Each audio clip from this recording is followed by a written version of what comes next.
But we're also worried about the medicalization. The medicalization. In counties where we are going, we are finding that we have nurses and retired nurses and clinical officers are doing it in their clinics. It's called medicalization. And it's become now another crisis. So again, County Commissioner, you know where those clinics are. 100% you know. And if you engage your team, they will even tell you which clinics. Again, that law against medicalization is here. So the president, and you know how the president operates, he said, let's arrest a few chiefs and assistant chiefs and a few doctors and close a few clinics. I'm not kind because we have the laxity is at the level of the assistant chiefs and chiefs. That is where the hole is. But instead of taking it like a threat, why don't you take it as a lesson? And because you said you're going to talk to your other chiefs and assistant chiefs, please don't be culprits of this law. It doesn't matter who, whether it's a teacher, who is, in the society, is placed highly, whether it's a pastor whose daughter, doesn't matter who it is. Our fundamental work as government and the president is to protect the girl child.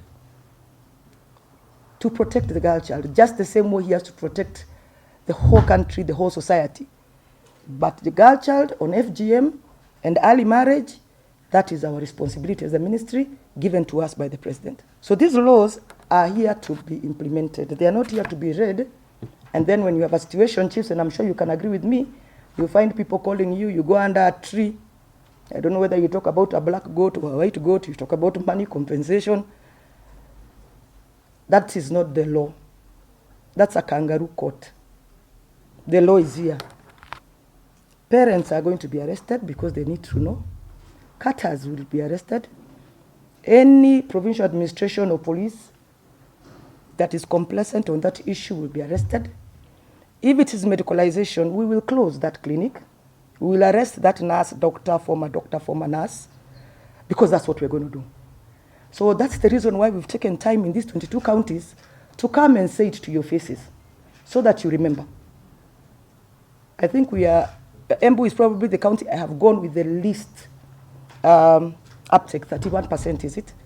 But I still ask myself, but why? Why Embu? We have our constitution. We have the Children's Act. We have the Act of Parliament. They are all there. But it's like FGM has not really moved. But today, we have hope, Madam CAS, that with the county commissioners, with the chiefs, these are the people who determine what happens at the grassroots level. And having them promise that they will take up the presidential directive, then we will live here sure that soon Embu will not be having FGM. I know a lot has been happening during the COVID-19. We had our girls married off. We had girls cut because of isolation and because of the secrecy that has been going on. We had some of them married off, some of them cut, because when the community has nothing to do, they play around with girls. I don't know what the problem is. They don't play around with boys, but they start thinking of, they have ill motives about women. And today we have been given a directive. Kindly, I want to urge you, chiefs, SCCs and DCs, to ensure that our children are safe from early pregnancies, from engaging themselves in unworthy behavior. And if we mean to do these things, I am sure we'll help the parents achieve their aim. Kindly don't hesitate to take action on any parent who is letting loose their children to do anything that is not wanted in our republic.